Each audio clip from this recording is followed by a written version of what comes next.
Good morning everyone and welcome back again to a new round of the Daily Game News here at the New Byte. Last week we took a few days off actually because there was a holiday in Germany and I spent my time doing something else, like doing a new PC building guide. So if you haven't seen that, check it out in the description down below.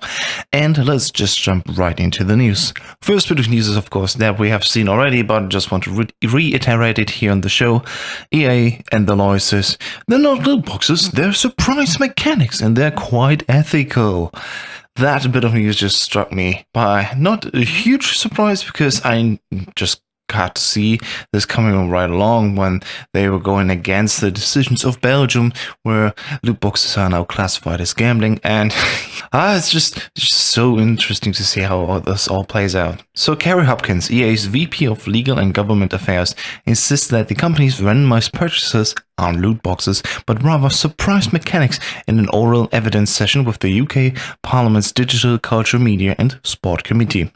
Hopkins compares the mechanics to surprise toys, which have been around for years, whether it's Kinrags or Hatchments or a lol surprise. It's just the best response after all is when they talk about FIFA. And FIFA, of course, is our big one. Our FIFA Ultimate Team and our packs is actually quite ethical and quite fun, quite enjoyable to people. Yes, so much so that they are spending over multiple thousands of euros just on the chance of getting a few of those high-ranked players. I already said about this, what I said on Twitter, when somebody said, oh, I don't mind loot boxes as long as they're not competitive, you know, and changing the gameplay. Here's the thing, it's not about changing gameplay or not. It's not about if they're just cosmetics. It's about if you are gambling for something that you can't control over. If you buy into something like Kinect, at least you get the chocolate guarantee. At least you get something out of that. And if you want, you can even, you know, wiggle it around a little bit and stuff like that. But overall, you know also that there's a chance that you won't get what you have there, and you know the chance at least 7th egg has what you want in it. But with loot boxes, there's no guarantee at all. There's nothing that tells you what it's about it. And the overall regulations that you need to have at least more insight into these are at least one step forward for them being more fair. The people that have been spending so much money already on these loot boxes, these are the ones that I want to protect when I say loot boxes need to be regulated. It's not about forbidding them altogether, but certainly we need to have a better system how they work, and how EA has been doing it for years by now is just exploitative. So that's my 5 cents on that. Well, let's move on to more quick news. Jason Schreier on Kotaku has actually interviewed Zelda series producer AJ Aonuma, and there's a few cool things coming around from Breath of the Wild 2 insights, and of course also how Link's Awakening, the remake, has been done and why it has been redone, and also other things regarding the Zelda franchise. So I really recommend reading it. It is really good and informative, especially how they talk about work ethic in Nintendo's places, so that's quite nice to read. Then there's a Minecraft version of Minecraft inside a chest of Minecraft. That is so crazy. Just look at it yourself and just see how it plays out. Then Amazon's Twitch actually acquired the social networking platform Bibbo for up to $25 million to bolster esports efforts. While Bibbo was just a few, I think 10 employees strong, this is a huge step forward apparently for Twitch because they wanted to push more in the esports directories. And yes, Facebook is also, as you may have heard it already, doing cryptocurrency now, and it's called Libra. Then the next Yakuza game without Kiryu will be coming soon, and the first details about that will come out on July 10th. And another bit of news, Freakzone Games, the developer behind the Angry Video Game Nerd games 1 and 2, said that in order for the Switch releases later this year, he wants to revamp and reconfigure the difficulty that the games offer.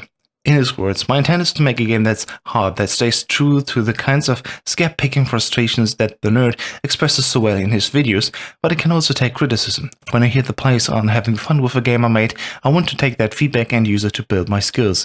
This new version of AVGN Adventures has a lot of improvements, both visually and technically. It is still hard, it's just as hard in a more fun way, at least in my opinion. And if you like the original level designs, you can play it that way too.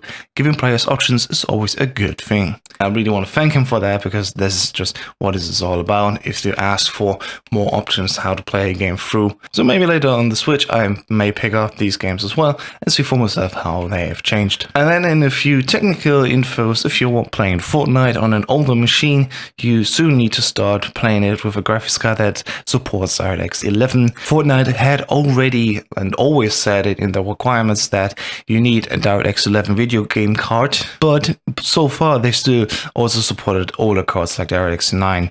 And just for full information also, you may have to update even away from Windows 7, because DirectX 11 was released in 2011 with Windows 8, but not all older graphics cards support DirectX 11. And even a few games also support DirectX 12 for Windows 7 and Windows 8.1, but Microsoft actually will stop the free extended support for Windows 7 Service Pack 1 in January of 2020 and Windows 8.1 in January 2023. So you really may want to think about upgrading your machine, at least with a new graphics card, and maybe also with your Windows. At least the latter one won't cost you that much. And Steam will also do the same thing for the Linux distribution of Ubuntu, because if you have Ubuntu with 32-bit compatibility, that will soon be dropped by Steam, because they want to focus on more modern machines. And of course modern support for less investment, because it just takes much more if you want to support that many different distributions. But Steam also did another thing, and they actually added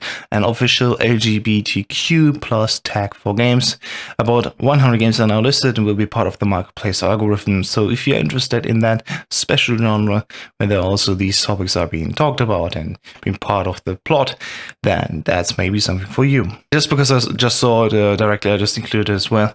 There was actually a Super Mario Battle Royale game that was made also by a YouTuber who presented it in a video. And of course Nintendo came along and had to DMCA it, because they need to protect their IP. But it actually came back now as DMCA Royale, and yeah, Infringe is the new name of the character, because copyright infringement.